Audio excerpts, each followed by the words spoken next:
गावापासून माझ्या शाळेपर्यंत चालत जाण्यासाठी मला रोज 1.5 किलोमीटर चालत जावं लागायचं. अच्छा. आणि मला एक गोष्ट कळाली होती की ही इंडस्ट्री फक्त पैसे कमवण्याची इंडस्ट्री नाहीये, तर गोरगरिबांना पैसे कमवून देण्याची संधी देणारी सुद्धा इंडस्ट्री आहे. तसंच एक चांगली गोष्ट लोकांपर्यंत पोहोचवायची असेल तर तुम्हाला डायरेक्ट सेलिंग शिवाय पर्याय नाही. तर मला वाटतं मी एकदा बघितलं होतं की मला आजही आठवतं की माझ्या अकाउंटला 158 रुपये बॅलन्स होता त्यावेळेला. आणि आज अशी परिस्थिती आहे की मी कुठं कपडे जरी घ्यायला गेलो नसेल कमीत कमी 35-40 हजाराचे कपडे घेतल्याशिवाय बाहेर निघत. विकास सर, ह्या इंडस्ट्रीमध्ये लोकांना येण्यासाठी काही अनुभवाची गरज आहे की एकदम मोठा अनुभव पाहिजे? काही सर्वसामान्य माणूस पण या इंडस्ट्रीमध्ये काम करू शकतो? कुठलाही सर्वसामान्य माणूस सहज ह्या व्यवसायामध्ये येऊ शकतो आणि हा व्यवसाय करू शकतो. इन्व्हेस्टमेंट कंपन्याला फरक काय आणि प्रॉडक्ट बेस्ड कंपन्यांचा फरक काय, हे लोकांचं खूप कन्फ्युजिंग आहे. ह्याच्याबद्दल काय बोलाल सर? नमस्कार मित्रांनो, मी डी सुभाष. विनर स्टॉकमध्ये नवीन एपिसोडमध्ये तुमचं खूप खूप स्वागत आहे. डायरेक्ट सेलिंगमध्ये काम करताना खूप काही प्रॉब्लेम्स येतात, खूप काही चॅलेंजेस येतात आणि त्यातूनही लोक पुढे जाऊन सक्सेस मिळवतात. यापैकीच आपल्यासोबत एक अशी व्यक्ती आहे की त्यांना महाराष्ट्राचा पॅडमॅन असं म्हटलं जातं.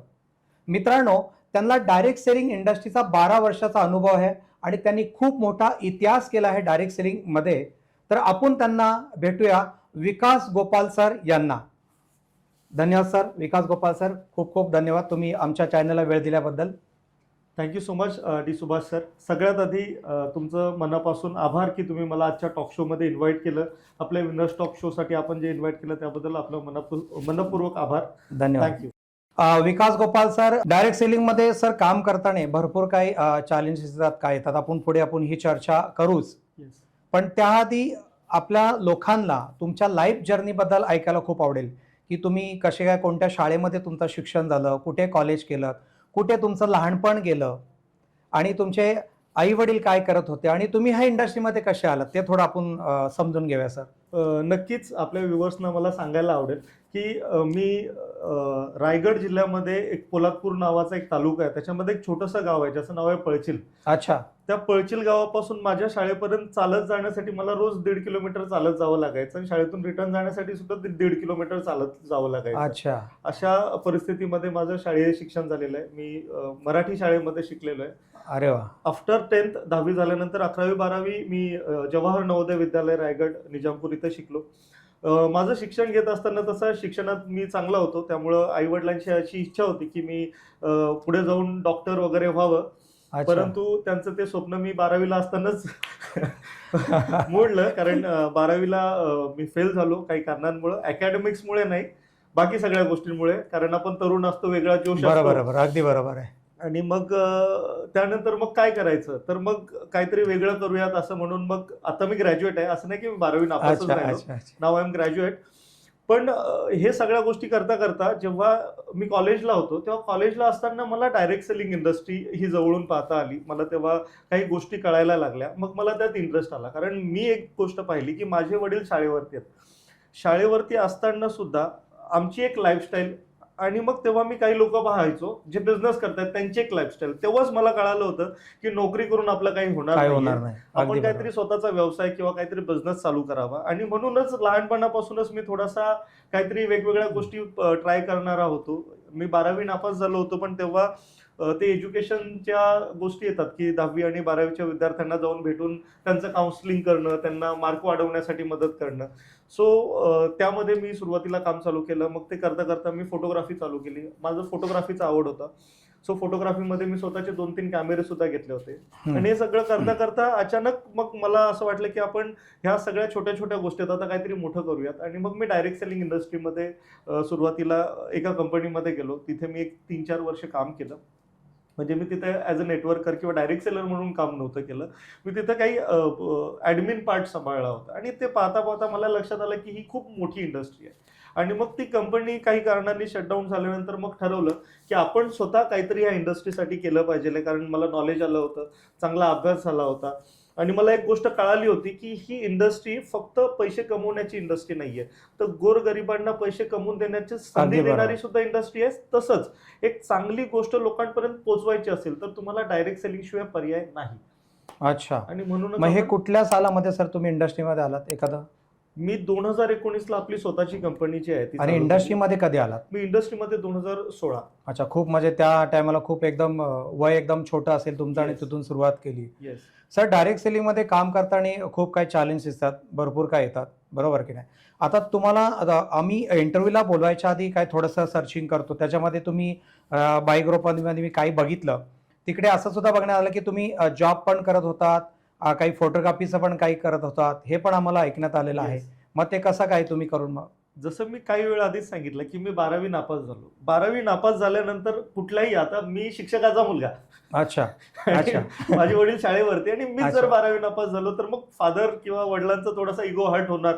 सो मग तेव्हा थोडंसं घरामध्ये क्लॅशेस झाले, आणि मग काय करायचं आपण. मग मी तेव्हाच पहिल्यांदा मुंबईमध्ये आलो, तेव्हा मी कॉल सेंटरला जॉब केला. माझ्या आयुष्यातला पहिला पगार होता 8,500 रुपये. मी महिन्याला 8,500 रुपये कॉल सेंटरमध्ये काम केलं होतं. मी 2 वर्ष कॉल सेंटरला काम केलं.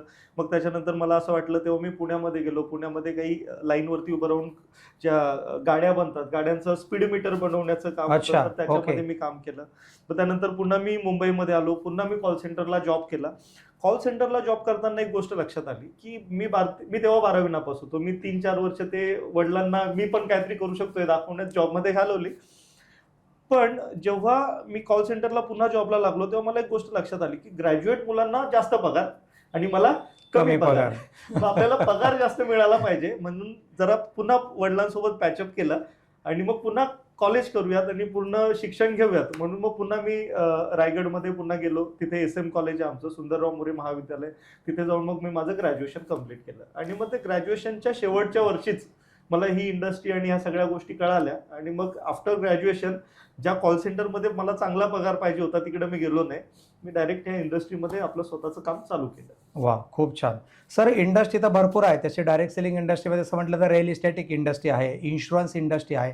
पण तुम्हाला असं का वाटलं की ह्याच इंडस्ट्रीमध्ये यावं आणि इथे प्रगती करावं, असं का वाटलं? बघा सर, सगळ्यात महत्त्वाची गोष्ट, तुम्ही काय मी काय, आपण एक सर्वसामान्य घरामध्ये जन्माला आलेली मुलं आहोत, है ना. आणि सर्वसामान्य घरामध्ये ना लहानपणापासूनच एक गोष्ट असते की तुम्हाला मोठं होऊन काय करायचं, तर नोकरी करायची. नोकरी करायची, तर अगदी बरोबर. नोकरीमध्ये माइंडसेट शब्द आहे असतं. की नाही करायची ती गोष्ट म्हणजे नोकरी. नोकरी. बरोबर आहे. आणि जेव्हा मी माझ्या घरातली परिस्थिती किंवा माझ्या आजूबाजूची काही माझे नातेवाईक असतील किंवा माझ्या वडिलांचे सगळे मित्र शाळेचे शिक्षक वगैरेच असणार, ह्या सगळ्यांची परिस्थिती बघत होतो आणि काही त्याच वेळेला बिझनेस करणाऱ्या लोकांची परिस्थिती बघत होतो, तेव्हा मला एक तफावत जाणवत होती.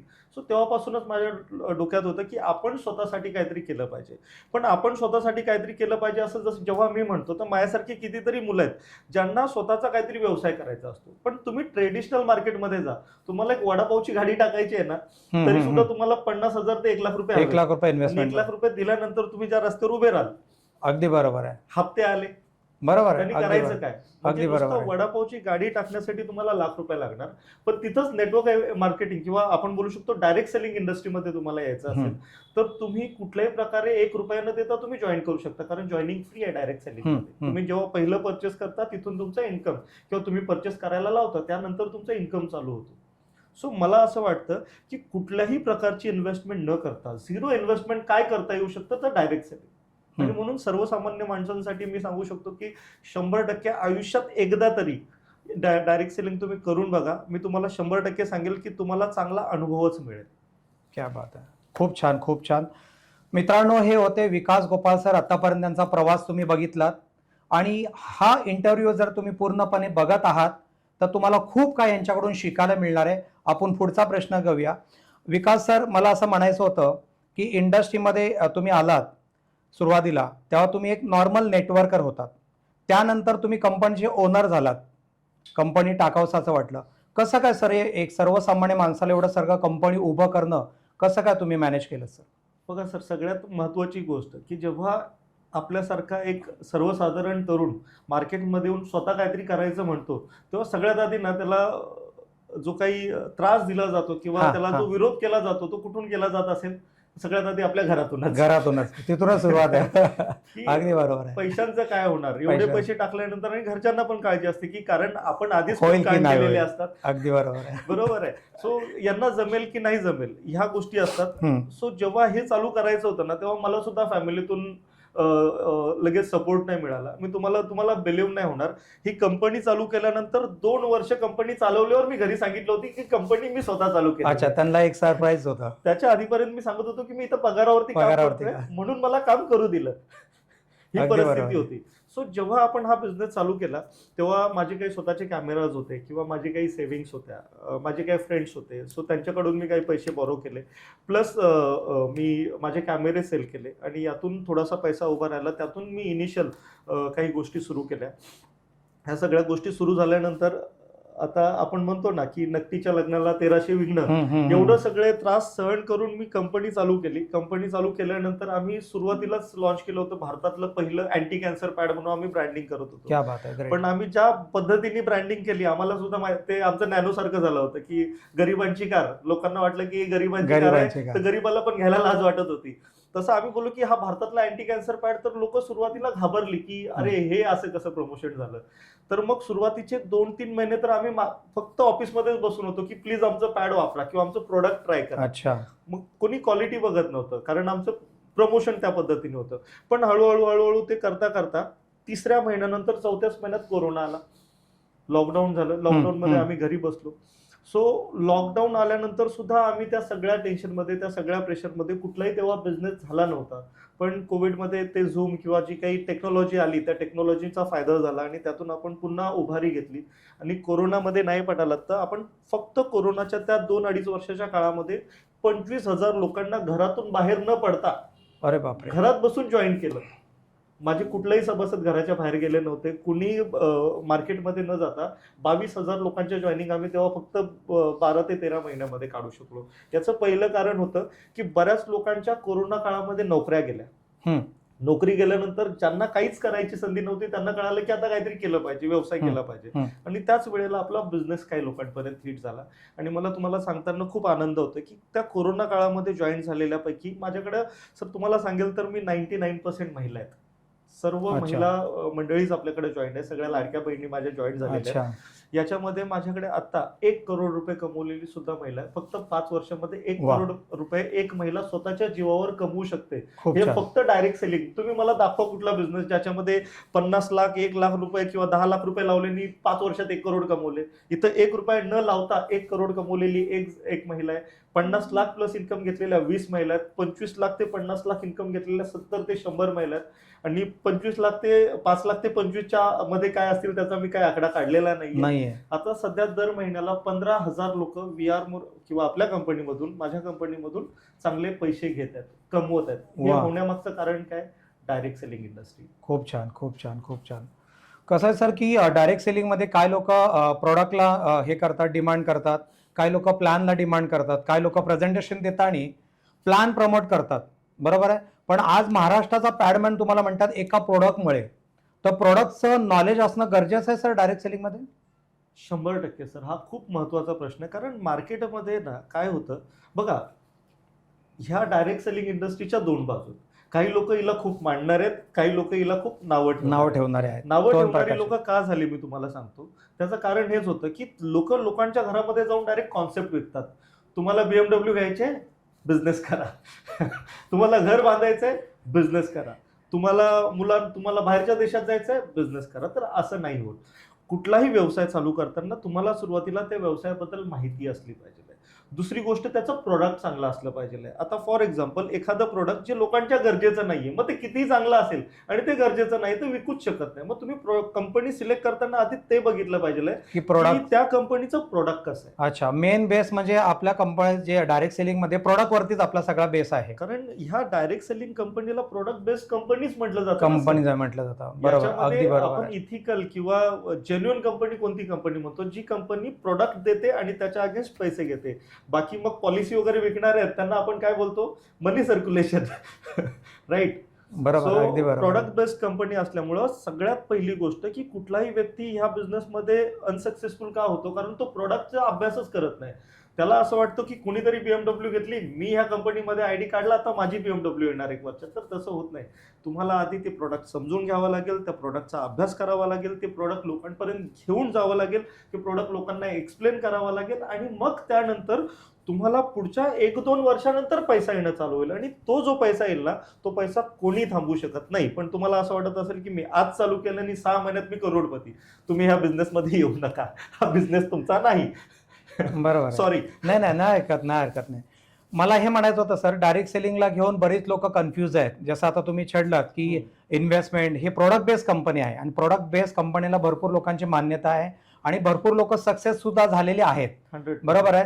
मग इन्व्हेस्टमेंट कंपन्यातला फरक काय आणि प्रोडक्ट बेस्ड कंपन्यातला फरक काय, हे लोकांचं खूप कन्फ्युजिंग आहे. ह्याच्याबद्दल काय बोलाल सर? बघा सर, सगळ्यात पहिली गोष्ट काय, प्रोडक्ट बेस्ड कंपनीमध्ये ना गोष्टी क्लिअर असतात की मी तुमच्याकडे आलो, माझ्याकडे काही XYZ गोष्टीसाठीचा प्रोडक्ट होता. तो उदाहरण मी देऊ शकतो एखादं? हा द्या ना. जसं आम्हीच जे सॅनिटरी नॅपकिनवरती काम करतो, तर प्रत्येक घरामध्ये प्रत्येक महिलेला मासिक पाळीमध्ये काहीतरी त्रास आहे किंवा मासिक पाळीसाठी तिला काहीतरी वापरण्यासाठी हवंय. अगदी बरोबर. मार्केटमध्ये मिळणाऱ्या प्रोडक्टमुळे काय होतं हे मी तुम्हाला सांगण्याची गरज नाही. मी एक मागे व्हिडिओ केला होता, मासिक पाळीची पुरुष बळी. म्हणजे मासिक पाळीमुळे फक्त महिलाच एक्सपायर होतात असं नाहीये, तर पुरुषांना सुद्धा त्याच्यामुळे काय त्रास होतो असा एक मी व्हिडिओ बनवला होता. आता ह्या तो कसा काय म्हणजे थोडक्यात मला थोडंसं सांगू थोडंसं.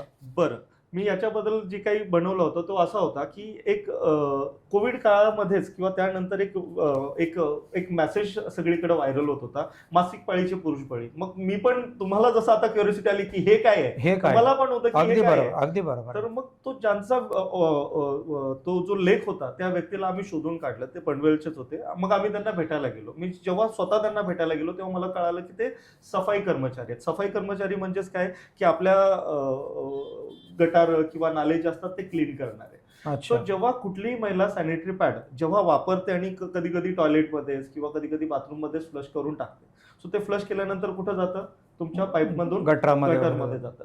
हे गटरमध्ये गेल्यानंतर त्या पॅडमध्ये ना वेगळं केमिकल असतं. त्या केमिकलमुळे किंवा त्याच्यामुळे ना तिथे मिथेन नावाचा गॅस तयार होतो. आता तुम्ही विचार करा, एका सोसायटीमध्ये जर 1000 लेडीज राहत असतील तर एका गावामध्ये, ते एका शहरामध्ये, एका कॉम्प्लेक्समध्ये किंवा आपल्याकडे आता काय म्हणतात ते ठिकाण गावामध्ये 50 माळ्याची एक बिल्डिंग, अशी एकाच कॉम्प्लेक्समध्ये 10 बिल्डिंग असतात. आणि तुम्ही विचार करा की एक गाव राहील असे एक बिल्डिंग उभी राहते आपल्याकडे. अगदी बरोबर. एवढ्या लोकांचा कचरा तो त्या पद्धतीने गेलेला असेल आणि एखादा कर्मचारी जर ते साफसफाई करायला उतरला तर कधी कधी तो आतमध्ये चक्कर येऊन पडतो आणि कधी कधी त्याच्यामुळे ते खालीच एक्सपायर सुद्धा होऊन जातं. अच्छा. हे आम्हाला त्यांच्याकडून कळालं आणि त्याच्यासाठी मी तो व्हिडिओ बनवला होता की मासिक पाळीमुळे नुसते महिलांनाच हाम होत नाही, तर पुरुषांना सुद्धा अशा पद्धतीने जीव गमवावा लागतो. कारण मार्केटमधला एक पॅड वापरला तर तो पुढच्या 800 वर्ष डिस्पोज होणार नाही आणि आमचा एक पॅड वापरला तर पुढच्या 1 महिन्यात मातीत माती, पाण्यात पाणी, एवढाच चांगल्या पद्धतीचा आम्ही ऑर्गॅनिक सॅनिटरी पॅड काढलेला आहे. आपण पुन्हा आपल्या मुद्द्यावरती येऊयात की जेव्हा हा सॅनिटरी पॅड आम्ही मार्केटमध्ये लॉन्च केला आणि ह्या बिझनेस बद्दल आम्ही लोकांना सांगायला गेलो, आपला प्रश्न काय होता? प्रोडक्ट बेस आणि हे प्रोडक्ट. सो जेव्हा आम्ही सॅनिटरी पॅड मार्केटमध्ये आणलं तेव्हा मला एका गोष्टीची गॅरंटी होती की हे प्रोडक्ट महिलांना 100% लागणारच प्रोडक्ट आहे. बरोबर आहे. अगदी आणि बरोबर. म्हणून आमच्या यशाचा खरा मंत्र काय झाला की ही गोष्ट गरजेची होती, लोकांना मिळाली, त्यांना फायदा मिळाला आणि ते पुढे गेले. हीच गोष्ट झाली. आम्ही लोकांना आजपर्यंत जे प्रोडक्ट दिलं त्या प्रोडक्टची, त्या सेवेची, त्या लोकांनी आम्हाला पैसे दिले, त्यांना त्याचा बेनिफिट मिळाला, त्यांना प्रोडक्ट वापरायला मिळालं आणि आम्हाला आमची जे काही प्रोडक्टची कॉस्ट होती ती कॉस्ट मिळाली. हा व्यवहार झाला. हा व्यवहार म्हणजेच काय, प्रोडक्ट बेस्ड कंपनी जे चालते. आता याच्यामध्ये माझं तुम्हाला काही देणं नाही आणि तुमचं मला काही घेणं नाहीये, बरोबर आहे. पण ते जेव्हा तुम्ही इन्व्हेस्टमेंट कंपनीकडे येता, तर इन्व्हेस्टमेंट कंपनीमध्ये काय असतं बऱ्याचदा की तुम्ही काय करा, आमच्याकडे 3 लाख रुपयाची पॉलिसी काढा, तुम्हाला 6 वर्षांनी किंवा 2 वर्षांनी आम्ही काय करतो, पुन्हा त्याच्यावरती काहीतरी पैसे देतो. बघा, मी इन्व्हेस्टमेंटला पण वाईट नाही म्हणणार सर. याच्यामध्ये काय येतं, लोकांची पण लालच. कारण लोक खूप लालची असतात, बरोबर आहे. कुठलीही कंपनी, म्हणजे मी ऍज अ कंपनी ओनर म्हणून मी तुम्हाला सांगेल की कुठलाच कंपनीचा मालक कंपनी बंद काढण्यासाठी कंपनी नाही काढत. त्याचं विजन खूप मोठं असतं. नाव घेऊ शकतो मी एखादं? नाही. ठीक आहे. फॉर एक्झाम्पल, आता तुम्ही काही कंपन्या ऐकल्या असतील, एक 10-15 वर्ष आधी काही कंपन्या होत्या ज्या पॉलिसी विकायच्या. आता मी समजा एखाद्या कंपनीमध्ये पॉलिसी काढली असेल आणि ती पॉलिसी मॅच्युअर झाली की मला पैसे मिळत होते, पण मी काय करायचो, मला मिळालेले पैसे आणि आधी टाकलेले पैसे ते पुन्हा मी डबल टाकणार आणि माझ्या 10 लोकांचे पैसे टाकणार. यातून काय झालं की त्या कंपनीची समजा कॅपॅसिटी होती की 50 करोड किंवा 100 करोड रुपये सांभाळण्याची. आपण काय केलं, आपल्याला जास्त पैसे हवेत म्हणून तिथं 500 करोड डंप केले, वरचे अच्छा. 400 करोड युटिलाइजच नाही झाले आणि ते कधीच युटिलाइज होणार नाही. इन्व्हेस्टमेंट कंपनीमध्ये का नाही जायचं ते मी आता तुम्हाला कारण सांगतो. येस, कारण ते युटिलाइज नाही होणार आणि 400 करोड वरची युटिलाइज नाही झाले. 100 करोड युटिलाइज होऊ शकत होते, ते युटिलाइज झाले. 100 करोड वरती जेवढे वाटू शकतो तेवढेच बनले, 400 करोड वरती वाटण्याचे बनले का नाही. मग मालकाला सुद्धा लवकर कळत नाही, कारण पैसे तर दिसतात, मग ह्या 400 करोड मधून जे वापरलेच गेले नाही ते पैसे असेच वाटले जातात आणि मग ऐन वेळेला मालकाला कळतं की आपला कार्यक्रम गणला गेलेला आहे आणि मग त्याच्यानंतर त्या कंपन्या बंद करायला वेळ येतो आणि कंपनी बंद करण्याच्या वेळेला मालक कमवून झालेला असतो, पण तुमच्या माझ्यासारखा सर्वसाधारण व्यक्ती असतो ना त्याचे मोठे पैसे अटकतात. आणि मला माहिती आहे की काही लोक चांगले पैसे मिळावे म्हणून आईचं मंगळसूत्र, बायकोचं मंगळसूत्र, दागिने, घर, जमीन, शेती सुद्धा गहाण ठेवतात किंवा काही लोक ती गहाण ठेवून पैसे देतात आणि मग त्याच्यानंतर किती मोठे प्रॉब्लेम होतात. म्हणजे मागच्या 5 वर्षामध्ये मला वाटते फक्त इन्व्हेस्टमेंट कंपन्यामुळे 1000 पेक्षा जास्त लोकांनी जर सुसाईड केला असेल माझ्या माहितीप्रमाणे. हा आकडा जास्त सुद्धा असू शकतो. सो माझी सर्व आजच्या व्ह्युअर्सना विनंती आहे की आयुष्यामध्ये काही करा, इन्व्हेस्टमेंट कंपनी कधीच करू नका. मित्रांनो, विकास गोपाल सरांनी खूप छान ह्या प्रश्नाचं उत्तर दिलं. इन्व्हेस्टमेंट कंपनी काय आहे आणि प्रॉडक्ट बेस्ड कंपनी काय आहे, असं बरीच लोक ह्या कन्फ्युजिंगमध्ये ह्या इंडस्ट्रीमध्ये येत नाही आहेत. इन्व्हेस्टमेंट कंपनी म्हणजे त्या ठिकाणी तुम्हाला फंड लावावा लागतो, पैसे लावावे लागतात आणि प्रॉडक्ट बेस्ड कंपनीमध्ये काही तुमचं देणं होत नाही किंवा घेणं होत नाही, देवाणघेवाण काही नसते. तुमचं प्रोडक्ट तुम्हाला मिळतं, तुम्ही जर परत एकदा तुम्हाला जर कस्टमर आणले तर त्या प्रोडक्ट मागे तुम्हाला कमिशन मिळतं आणि खूप चांगलं तुम्हाला कमिशनचं एक वाउचर येतं आणि त्या प्रकारे तुम्ही ह्या इंडस्ट्रीमध्ये काम करू शकता. आपण पुढे त्यांना काही प्रश्न विचारूया. विकास सर, ह्या इंडस्ट्रीमध्ये लोकांना येण्यासाठी काही अनुभवाची गरज आहे की एकदम मोठा अनुभव पाहिजे, का एक सर्वसामान्य माणूस पण ह्या इंडस्ट्रीमध्ये काम करू शकतो? सर बघा, सगळ्यात पहिली गोष्ट, आजपर्यंत डायरेक्ट सेलिंग इंडस्ट्रीमध्ये तुम्ही सुद्धा खूप मोठ्या मोठ्या दिग्गज व्यक्तींना भेटला असाल. कुठलाही व्यक्ती, पण तो कुठलाही व्यक्ती जो दिग्गज व्यक्ती असेल तो ह्या बिझनेसमध्ये येण्याच्या आधी काय होता? फ्रेशर, नॉर्मल माणूस, काहीच माहित. बरोबर आहे. सो ह्या बिझनेसमध्ये कुठलाही मोठा लीडर होण्यासाठी ना आधी तुम्ही फ्रेशरच असता. अगदी बरोबर. कुठलाही सर्वसामान्य माणूस सहज ह्या व्यवसायामध्ये येऊ शकतो आणि हा व्यवसाय करू शकतो. त्याला सगळ्यात महत्वाची गोष्ट काय त्याच्यामध्ये असली पाहिजे, तर त्याच्याकडे संयम असला पाहिजे. दुसरी सगळ्यात महत्वाची गोष्ट धैर्य असलं पाहिजे. कारण बऱ्याच लोकांना असं वाटतं की दुसरा कोणतरी सक्सेस झालाय, कारण ह्या इंडस्ट्रीकडे मॅक्झिमम येणारी लोक कशी असतात माहिती का, ती लोकांचं सक्सेस बघून येतात, त्यांना काय करायचंय म्हणून येत नाहीत आणि तिथंच खरं प्रॉब्लेम सुरू होतो की मग त्यांना असं वाटतं की तुम्ही सक्सेस झालात तर मी सुद्धा सक्सेस झालो पाहिजे. तर तसं होणार नाहीये. तुम्ही या, नॉलेज घ्या, संयम ठेवा आणि तुम्ही लॉंग टर्मच्या विचाराने या की मी इथं 1 वर्ष, 2 वर्ष, 3 वर्ष काम करेल आणि मग मला मोठा पैसा मिळेल. तुम्ही आलात आणि पैसा मिळेल, नाही होणार. डायरेक्ट सेलिंग मध्ये सर नवीन व्यक्तीला यायचं आहे, बरोबर, तर त्याच्याकडे कोणते 1-2 गुण असले पाहिजेत तर हे काम तो लगेच फाटकन असं करू शकतो? 1-2 गुण कोणते? जसं मी आता सुरुवातीला सांगितलं मागच्याच प्रश्नामध्ये की सगळ्यात पहिली गोष्ट आत्मविश्वास आणि दुसरी सगळ्यात महत्वाची गोष्ट संयम. कारण ह्या बिझनेसमध्ये संयम असणं का गरजेचं आहे, कारण जेव्हा तुम्ही हा बिझनेस तुम्ही जॉईन करताना तुम्हाला वाटतं की यस, ही कंपनी माझं आयुष्य घडवेल, पण जेव्हा तुम्ही कुणाकडे तरी हा बिझनेस घेऊन जाता तेव्हा पहिल्यांदा येतं रिजेक्शन. त्या रिजेक्शनला ऍक्सेप्ट करणं यासाठी तुमच्यामध्ये संयम असला पाहिजे. आणि आम्ही कायमच म्हणतो की कधीही तुम्ही हा बिझनेस चालू केल्यानंतर सुरुवातीला, कारण लोक सांगतात की आता बघा याच्यामध्ये माइंडसेटचा पण एक गेम आहे.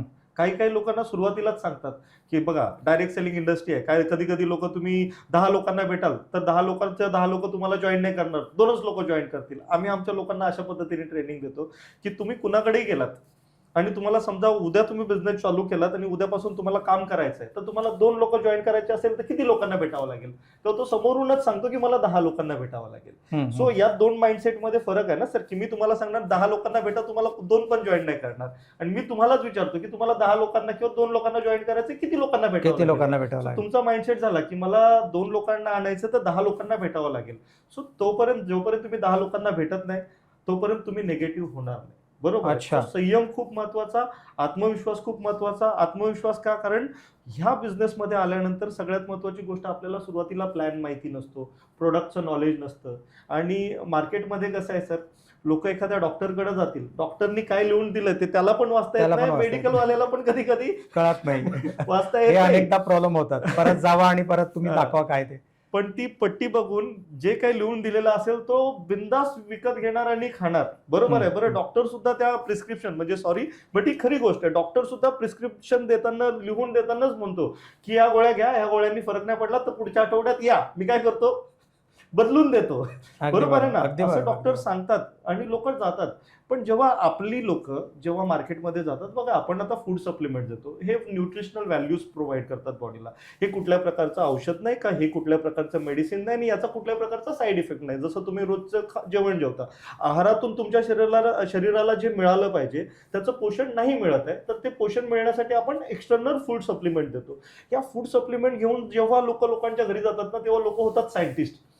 तुम्ही डॉक्टर आहात का, हे प्रोडक्ट कुठल्या फॅक्टरीत बनलंय, हे कुठून आलंय. अरे तुम्ही घरामध्ये जे कोलगेट वापरताय, हे कोलगेट सुद्धा कार्सिओजेनिक आहे. हे कोलगेट सुद्धा जर तुम्ही जास्त वापरलं किंवा कोलगेट वापरल्यामुळे सुद्धा भविष्य, म्हणजे कोलगेटचं नाव नाही मी घेत आहे, कुठल्याही प्रकारची टूथपेस्ट जर तुम्ही वापरताय तर ही कार्सिओजेनिक आहे. भविष्यात तुम्हाला याच्यामुळे कॅन्सर पण होऊ शकतो. अगदी बरोबर. तुम्ही कधी ती टूथपेस्ट घेताना विचारलं का की बाबा ही काय आहे, याच्यामुळे मला त्रास होईल का, याच्यामध्ये कुठलं केमिकल वापरलेलं आहे. आज भारतामध्ये तुम्ही कुठलीही गोष्ट, तुम्ही पनीर घ्यायला जा सर, त्याच्यामध्ये केमिकल आहे. आणि लोकांना विष विकून पैसे कमवतात, आम्ही लोकांना जीवनदान देऊन पैसे कमवतो.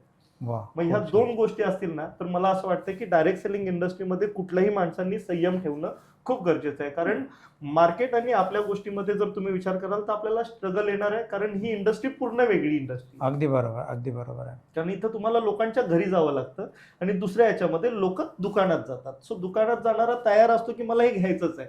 आपण जेव्हा लोकांच्या घरी जाणार तेव्हा त्याला काय माहिती आपण काय कार्यक्रम करायला आलोय. बरोबर आहे ना. सो मग त्यासाठी तुम्हाला धैर्य ठेवणं गरजेचं आहे. खूप छान, खूप छान सर. आपण पुढे बोलूया.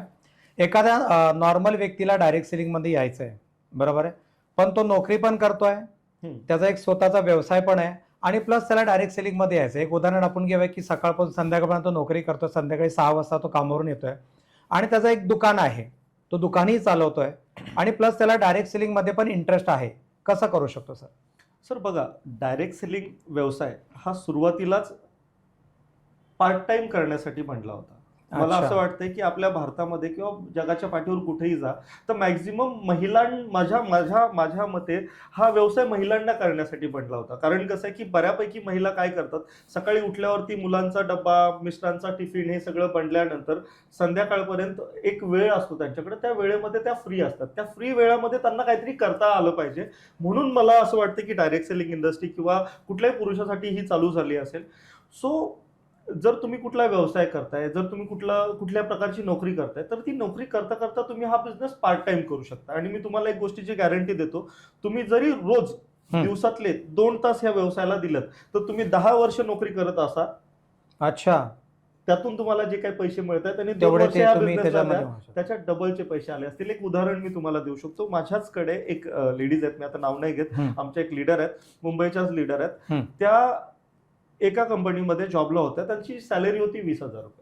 अच्छा. म्हणजे जेव्हा त्या VR मोर करत होत्या तेव्हा, मला आधीची सॅलरी नाही माहिती. 20,000 रुपये सॅलरीवरती काम करणारी लेडीज VR मोर सोबत काम करता करता पार्ट टाइम VR मोर करत होती, फुल टाइम जॉब करत होती. आणि मग ते करता करता 20,000 रुपये सॅलरी आणि हळूहळू पार्ट टाइम करता करता VR मोर मधून 40,000 यायला लागले. 40,000 यायला लागले. मग आपल्या जॉबपेक्षा डबल पैसे येतात, तेव्हा त्यांनी निर्णय घेतला की मी नोकरी सोडते आणि मी फुल टाइम VR मोर करते. सर मला तुम्हाला सांगताना अभिमान वाटतोय, मागच्या 3 महिन्याआधी त्यांचा एका महिन्याचा चेक होता 5 लाख रुपये. आज 20,000 रुपये नोकरी करणारी महिला जर ती तशीच नोकरी करत असती तर 20 गुणिले आपण जर 12 महिने केलं इंटू 5 वर्ष केलं तर 5 लाख रुपयाचे पैसे बनतील. म्हणजे 5 वर्षामध्ये तिने 20,000 रुपयांनी पैसे कमवले असते तर 5 लाख रुपये अकाउंटला आले असते. सो 5 वर्षानंतर 5 लाख अकाउंटला आले असते. तिच्या खिशात एक तरी रुपया राहिला असता का? नाही, कारण दर महिन्याला पैसे येतात, ते वापरले जातात. आज त्यांनी निर्णय घेतला, मागचे 2 वर्ष आधी त्यांनी जॉब सोडला होता आणि फक्त 2 वर्ष मेहनत केली, आज दर महिन्याला 5 लाख रुपये कमवत आहेत. वा, खूप छान, खूप छान. ही ह्या बिझनेसची आपण बोलू शकतो USP आहे. खूप छान. मित्रांनो, हा विकास सरांनी खूप चांगला प्रश्न सोडवला आहे की बरेच लोकांना असं वाटतं की डायरेक्ट सेलिंग मध्ये काम करताना मला जॉब सोडावा लागेल, माझा व्यवसाय बंद करावा लागेल आणि त्याच्यानंतर मला डायरेक्ट सेलिंग मध्ये सक्सेस मिळेल. हा चुकीचा समज आहे. आज तुम्हाला प्रश्नाचं उत्तर त्यांच्याकडून मिळालं असेल. जर तुम्ही नोकरी करत असाल, जर तुमचा स्वतःचं काही दुकान असेल, ते सांभाळून सुद्धा फक्त 2 तास जरी ह्या व्यवसायासाठी दिले तरी सुद्धा तुम्ही चांगला एक पैसा कमवू शकता, एक चांगला अर्निंग करू शकता, तुमच्या फॅमिलीला तुम्ही सांभाळू शकता. विकास सर, मला असं म्हणायचं होतं, डायरेक्ट सेलिंग मध्ये जी नवीन लोक येत आहेत 2026 मध्ये, बरोबर, त्या लोकांना तुम्ही काय ऍडवाइस द्याल? बघा सर, 2026 हे एक नवीन वर्ष चालू झालेलं आहे. ह्या नवीन वर्षामध्ये मला असं वाटतं की प्रत्येक व्यक्तींनी, जे आपले व्ह्युअर्स असतील, या प्रत्येकाला मी नक्कीच रिक्वेस्ट करेल की आयुष्यात एकदा तरी तुम्ही डायरेक्ट सेलिंग इंडस्ट्रीमध्ये येऊन बघा. आज माझ्यासारखा मुलगा 2017, 18, 19 मध्ये त्याच्या अकाउंटला कधी 158 रुपये, मला वाटतं मी एकदा बघितलं होतं की मला आजही आठवतं की माझ्या अकाउंटला 158 रुपये बॅलन्स होता त्यावेळेला. आणि आज अशी परिस्थिती आहे की मी कुठं कपडे जरी घ्यायला गेलो ना सर, आपण म्हणतो की महिलाच कपडे घेतात, खूप महागडी शॉपिंग करतात. मी जर एखाद्या ठिकाणी कपडे घ्यायला गेलो ना, तरी कमीत कमी 35-40 हजाराचे कपडे घेतल्याशिवाय बाहेर निघत नाही. सो तो दिवस होता. आणि आजचा दिवस आहे की आपली आम्ही असं म्हणू शकतो की जी 7 पिढ्यांची जी आपली गरिबी आहे, कारण आज जर तुम्ही तुमच्या घरामध्ये स्वतःची गाडी नाहीये, आज तुमचं स्वतःचं घर नाहीये, तुमची मुलं चांगल्या शाळेमध्ये शिकत नाहीयेत, तर मला असं वाटतं मागच्या 7 पिढ्यांचा हा प्रॉब्लेम आहे की मागच्या 7 पिढ्यांपासून कुणी काही केलं नाही. आज तुम्ही आणि तुमची मुलं ह्या पद्धतीचं आयुष्य जगतायत. तर मागच्या 7 पिढींनी जे केलं नाही ते करून दाखवण्याची वेळ किंवा ते करून दाखवण्याची जी काही संधी आहे ती तुम्हाला देवाने दिलेली आहे आणि ती संधी आमच्या माध्यमातून दिलेली आहे. सो मला असं वाटतं की तुम्ही या माध्यमाला किंवा डायरेक्ट सेलिंग इंडस्ट्रीला नक्कीच विचार करा की तुम्ही या इंडस्ट्रीमध्ये या, तुम्ही या इंडस्ट्रीला ट्राय करा. आणि मी एक गोष्टीची गॅरंटी देईल, नुकसान काहीच होणार नाही. शिकाल भरपूर, मुलांना प्रेरणादायी व्हाल. मला असं वाटतं किती दिवस मुलं बोलणार की माझी आई किंवा मला याच्यासारखं व्हायचंय, त्याच्यासारखं व्हायचंय, तर तुमची मुलं म्हणतील की मला माझ्या आईसारखं, माझ्या वडिलांसारखं व्हायचंय. आणि जर तुम्हाला असं वाटतं की तुमच्या मुलांची प्रेरणा तुम्ही बनले पाहिजे, तर तुम्हाला आयुष्यात काहीतरी करावं लागेल. आणि आयुष्यात काहीतरी करायचं असेल आणि एकही रुपया न लावता करायचं असेल तर डायरेक्ट सेलिंग इंडस्ट्री सारखा चांगला ऑप्शन नाहीये. खूप छान सर, खूप छान, खूप छान सर. डायरेक्ट सेलिंग मध्ये जेव्हा नवीन व्यक्ती येते सुरुवातीला, ते पूर्ण ब्लँक असते, त्यांना काहीच माहित नसतं की नक्की काय करायचंय, काय कुठल्या सुरुवात कशी करायची. तर पहिल्या 30 दिवसामध्ये त्यांनी काय केलं पाहिजे? सर, सगळ्यात पहिली गोष्ट आहे, पहिल्या 30 दिवसामध्ये त्यांनी काय करावं यापेक्षा आधी मी तुम्हाला सांगेल त्यांनी कंपनी कशी सिलेक्ट केली पाहिजे. अच्छा, बरोबर, हे महत्वाचं आहे. सगळ्यात महत्वाची गोष्ट की त्यांनी कंपनी सिलेक्ट करताना काय विचार केला पाहिजे, कारण मार्केटमध्ये ना खूप साऱ्या वेगवेगळ्या कंपन्या असतात. बरोबर आहे, त्याला ते माहितीच नसतं. मग कंपनी रजिस्टर्ड आहे का, दुसरी गोष्ट कंपनी लिगल आहे का, तिसरी गोष्ट आपला मगाशी जो विषय झाला की कंपनी प्रोडक्ट देते का कंपनी फक्त हवा विकते. बरोबर, हे महत्वाचं. बरोबर. सो आणि जरी कंपनी प्रोडक्ट देत असेल तर ते प्रोडक्ट कुठल्या प्रकारचे आहेत, बरोबर आहे ना. तुम्हाला किराणा मालाचं दुकानदार व्हायचंय इथे येऊन सुद्धा, की एक चांगलं प्रोडक्ट मार्केटमध्ये देऊन एक चांगलं प्रोडक्ट विकून लोकांना एक चांगलं आयुष्य पण द्यायचंय, लोकांना एक सोल्युशन पण द्यायचं आणि स्वतः चांगले पैसे सुद्धा कमवायचे. अगदी बरोबर. सगळ्यात पहिली गोष्ट आहे, कंपनी सिलेक्ट करताना तुम्ही बघा की त्या कंपनीचं प्रोडक्ट किती दमदार आहे, त्या प्रोडक्टचे रिझल्ट कसे आहेत, कारण आता सध्या सगळं ऑनलाईन आहे ना. आणि त्याच्यामुळे लगेच लोकांना कळतं. कुठल्याही कंपनीबद्दल तुम्ही माहिती लगेच 0 मिनिटात काढू शकता आणि लगेच माहिती मिळेल. सो पहिलं आलं कंपनी सिलेक्शन. मग त्याच्यानंतर येतं की चला तू जॉईन झाला, मग मी काय केलं पाहिजे. तर मी काय केलं पाहिजे, तर सगळ्यात आधी मी आज जॉईन झालो तर उद्या लगेच ते प्रोडक्ट डोक्यावरती घ्यायचं आणि मार्केटमध्ये जायचं, तर मग काही होणार नाही. तुम्ही जॉईन झाल्यानंतर सुरुवातीला तुम्ही आधी बिझनेस प्लॅन किंवा मला असं वाटतं आधी प्रोडक्ट समजून घेतले पाहिजे, प्रोडक्टचं नॉलेज घेतलं पाहिजे, प्रोडक्ट सुद्धा स्वतः वापरले पाहिजे, स्वतः वापरले, अनुभव घेतला, मग त्याच्यानंतर कंपनीचा बिझनेस प्लॅन शिकणं, मग सिस्टम शिकून घेणं, मग थोडंसं एज्युकेशन घेणं, ट्रेनिंग्स घेणं, ह्या सगळ्या गोष्टी खूप महत्वाच्या आहेत. ह्या सगळ्या गोष्टी जो स्टेप बाय स्टेप फॉलो करेल तो एक ना एक दिवस त्या कंपनीमध्ये चांगला मोठा आपण बोलू शकतो अचिव्हर किंवा एक चांगला मोठा अर्नर 100% बनू शकतो, कारण सिस्टम पेक्षा मोठं काही नाहीये. खूप छान, खूप छान सर. आता तुम्ही बोललात की ट्रेनिंग आणि सिस्टम पाहिजे तर माणूस एक चांगला सक्सेसफुल होऊ शकतो. खरोखर सिस्टम आणि ट्रेनिंग काम करते ह्या क्षेत्रामध्ये? बघा सर, जगामध्ये कुठलीही गोष्ट करायची असेल ना तर त्याच्यासाठी ट्रेनिंग आणि सिस्टम ह्या 2 गोष्टी पाहिजेच. तुम्ही उद्या जर आर्मीमध्ये गेलात तर आर्मीची समजा एखादी एक्झाम आहे किंवा भरती असते की बाबा तुम्ही एवढ्या वेळेमध्ये एवढं अंतर पळून दाखवा, तुमची छाती एवढी असली पाहिजे, तुमचं वजन एवढं असलं पाहिजे, या सगळ्या गोष्टी असतात. हे सगळं फिट झाल्यानंतर जेव्हा माणूस जॉईन करतो आर्मी, त्याला डायरेक्ट बंदूक घेऊन बॉर्डरवरती पाठवतात. काय करतात? बरोबर, पहिलं त्याला थोडंसं ट्रेनिंग वगैरे भरपूर त्याला ट्रेनिंगला पाठवतात. सर ट्रेनिंग मधून किती त्याला मैदानामध्ये पण धावायला लावतात, काही बरेच प्रकार, अनेक प्रकार असतात ना. अगदी बरोबर. एवढं सगळं केल्यानंतर त्यांनी एवढी मेहनत केलेली असते, ट्रेनिंग मध्ये जातो, कधी कधी ट्रेनिंग मधून पण कितीतरी मुलं पळून घरी रिटर्न येतात. पोलीस भरतीमध्ये सुद्धा तेच आहे सर. हे सगळं सोडा सर, त्याच्यापेक्षा मोठी गोष्ट सांगेल, एखादा डॉक्टर एमबीबीएस डॉक्टर व्हायचंय, तो करोडो रुपये टाकून डॉक्टर बनतो. सगळं एज्युकेशन कम्प्लीट झालेलं असतं आणि ज्या दिवशी तो बाहेर पडतो की बाबा आज मी डॉक्टर झालो, तो लगेच दवाखाना नाही टाकू शकत. त्याला काय करायचंय, कुठेतरी जाऊन जॉब करावं लागेल, हाताखाली काम काय म्हणता येईल ती, काय म्हणतात, अप्रेंटिस वगैरे, प्रॅक्टिस करावी लागते. बरोबर आहे. इंजिनियर सुद्धा त्याला सुरुवातीला कुठेतरी जाऊन फ्रेशर म्हणून काम करावं लागतं. मग अगदी आहे ना सर, त्याच्यानंतर तो करू शकतो. अगदी बरोबर आहे. आता बरेच लोक डायरेक्ट सेलिंग मध्ये येतात सर, बरोबर. त्यांचे स्वप्न काय असतात की मला 3 महिन्यामध्ये BMW पाहिजे, बरोबर आहे, 1 वर्षभरात मला घर पाहिजे. त्यांच्याकडे खूप पेशन्स कमी असतात. आता नवीन जे यंग लोक येतात त्यांच्याकडे पेशन्स भरपूर कमी असतात, बरोबर. तुम्हाला काय वाटतं, एक सर्वसामान्याच्या व्यक्तीला ह्या इंडस्ट्रीमध्ये जर सक्सेस व्हायचं तर किती वर्ष त्यांनी डेडिकेटली दिले पाहिजेत, काय वाटतं तुम्हाला? बघा सर, आज तुम्ही ज्या मोठ्या मोठ्या कंपन्या बघताय, आज टाटा झालं किंवा अंबानी झाले, ह्या सगळ्या लोकांनी आज एका जनरेशन मध्ये एवढं सगळं उभं नाही केलं ना. 1, 2, 3 जनरेशन, 4 जनरेशन गेल्यानंतर आज भारत किंवा अख्ख्या भारताबाहेर त्यांचे व्यवसाय गेलेले आहेत. तुम्ही या बिझनेसमध्ये आलात तर 3 महिन्यात, 4 महिन्यात, 6 महिन्यात कसे करोडपती होणार?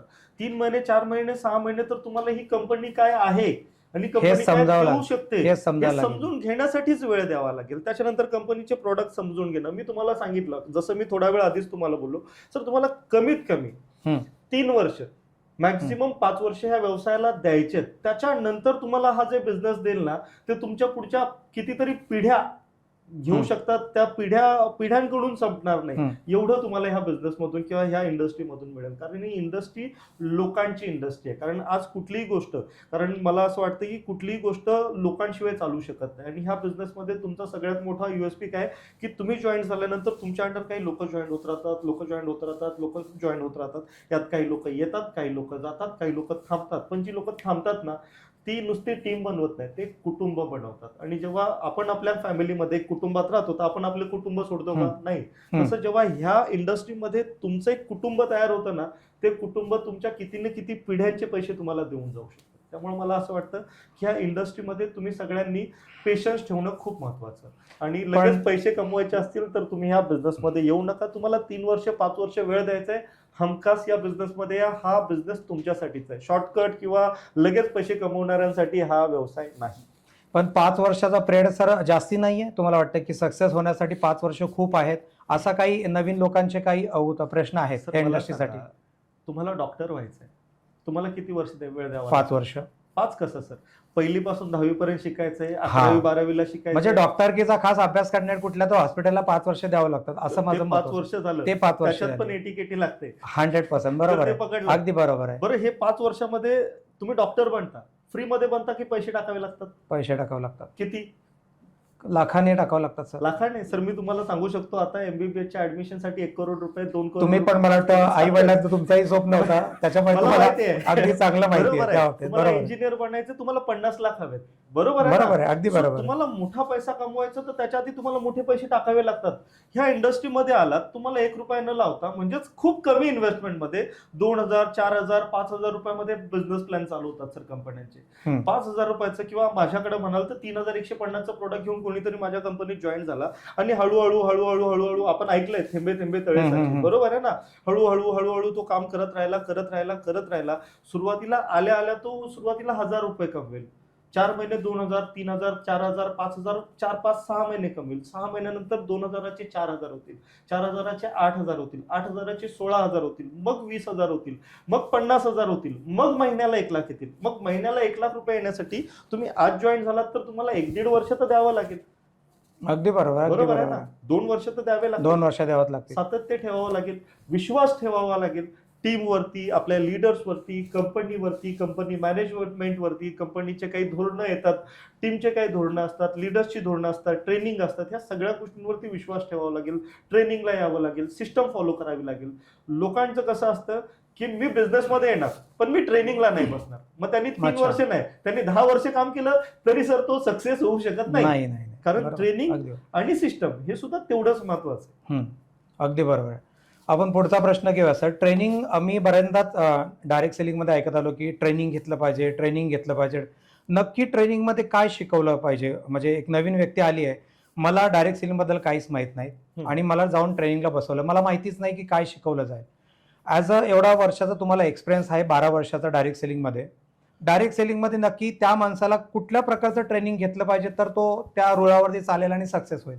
बघा, जसं मी थोड्या वेळ आधी सांगितलं होतं तुम्हाला, डायरेक्ट सेलिंग इंडस्ट्री म्हणजे तुम्हाला लोकांच्या घरामध्ये जाऊन आपलं प्रोडक्ट विकायचं आहे. अच्छा, म्हणजे ते बरोबर आहे. फिजिकली त्यांना जाऊन असं Physically ट्रेनिंग जायचं द्यावं आहे. लागेल. पण हे आधी फिजिकली होतं, आता ऑनलाईन Online पण झालेलं आहे. फेसबुक, इंस्टाग्राम, व्हॉट्सअप स्टेटस, पण त्याला ती सिस्टम येतच नाही, म्हणजे ऑनलाईनचं जमत नाही. अजून मग तो माहितीच नाहीये. नाही माहिती. हा, मला असं आता वाटतं आताच्या पिढीला म्हटलं तर आमच्या घरातल्या फॅमिलीला पण अजून फेसबुक काय आणि इंस्टाग्राम माहिती नाही.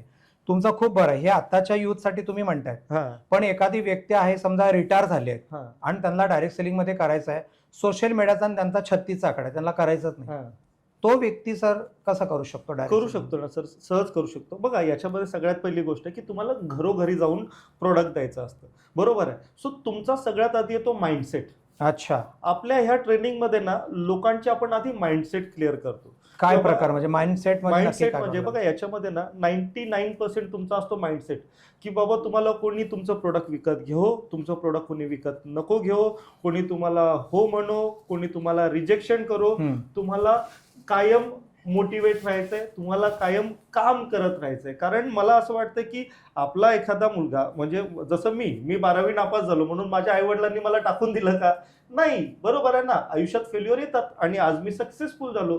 म्हणजे जर तुम्ही आज 4 लोकांकडे गेलात आणि तुम्हाला त्यांनी सांगितलं की नाही, मला हा व्यवसाय नाही करायचा आहे, तर आपण काय करतो? आपण हत्यार टाकतो, म्हणतो अरे यार, हा बिझनेस नाही चालू शकत, आणि मग माणसं थांबतात.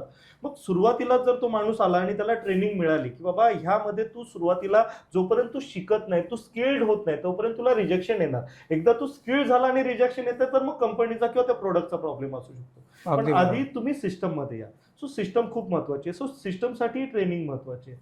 सो ट्रेनिंगमध्ये आपण हे शिकवतो की तुमचा माइंडसेट कसा असला पाहिजे, त्याच्यानंतर तुम्ही सुरुवातीला काम कसं केलं पाहिजे. तुम्ही लोक बघा सर, आपल्या ट्रेनिंगमध्ये कसं असतं माहिती आहे का, तुम्ही लोकांच्या घरामध्ये गेल्यानंतर हात कसा मिळवायचा, हे हँडशेकचं पण लोकांना नाही नॉलेज. येस, हॅलो कसं बोलायचं, बसायचं कसं, बॉडी लँग्वेज वगैरे बऱ्याच प्रकार येतात. घरात बघून काय बोलायचं, त्यांच्याकडे काय बघू, आपण एवढ्या बेसिक गोष्टींपासून आपण बोलू शकतो की महिन्याला 1,00,000, 2,00,000, 3,00,000, 5,00,000 रुपये कसं कमवायचं, इथपर्यंतच्या वेगवेगळ्या ट्रेनिंग आहेत. बरोबर. सर्वसामान्य माणूस येतो, त्याचा माइंडसेट असतं, नोकरीची मेंटॅलिटी असते, त्याला कसं बसायचं, कसं पहिलं काय बोलायचं, नंतर काय बोलायचं, कुठले कपडे घातले पाहिजेत, हा प्रकार त्याला माहित नसतो. त्याच्यामुळे कदाचित त्याचं माइंडसेट तसं झालेलं असतं.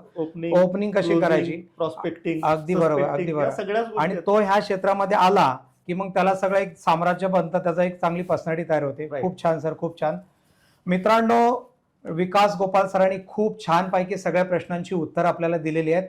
खास करून महिला जर हा इंटरव्ह्यू जर बघत असेल तर नक्की बघा, कारण ह्या इंडस्ट्रीमध्ये विकास गोपाल सरांनी जे कंपनी ओपन केलेली आहे त्याच्यामध्ये जास्तीत जास्ती महिलांनी ह्या ठिकाणी भरपूर आहेत त्यांच्या व्यवसायामध्ये, आणि एका प्रोडक्टनी त्यांचा पूर्ण इतिहास बदलला ह्या इंडस्ट्रीमध्ये. एक प्रोडक्ट एवढं काम करत आहे आणि त्याचमुळे त्यांना एक पॅडमॅन म्हणून त्यांना भरपूर लोकांनी त्यांची ओळख आहे. तर मित्रांनो, हा एपिसोड जर तुम्ही बघत असाल तर शेवटपर्यंत बघा आणि खूप काही शिकायला तुम्हाला याच्यातून मिळणार आहे. तर पुढचा इंटरव्ह्यू तुम्हाला बघायचा असेल तर ह्या चॅनलला तुम्ही सबस्क्राईब करा, बेल आयकॉनला क्लिक करा आणि कमेंट्स बॉक्समध्ये पुढच्या व्यक्तीला कोणाला तुम्हाला ऐकायचं आहे ह्याचं नाव टाका. पण चूक करू नका, कंपनीचं नाव नका टाकू, त्या व्यक्तीचं नाव टाका आणि नक्की आपण ह्या चॅनलला आपण पुढच्या व्यक्तीला आपण भेट देऊया. तर विकास गोपाल सरांनी आपल्याला ह्या चॅनलला वेळ दिल्याबद्दल त्यांचे आपण धन्यवाद करूया. खूप खूप धन्यवाद विकास गोपाल सर, तुम्ही ह्या चॅनलला भेट दिल्याबद्दल खूप खूप धन्यवाद. Thank you thank you sir. Thank you so much.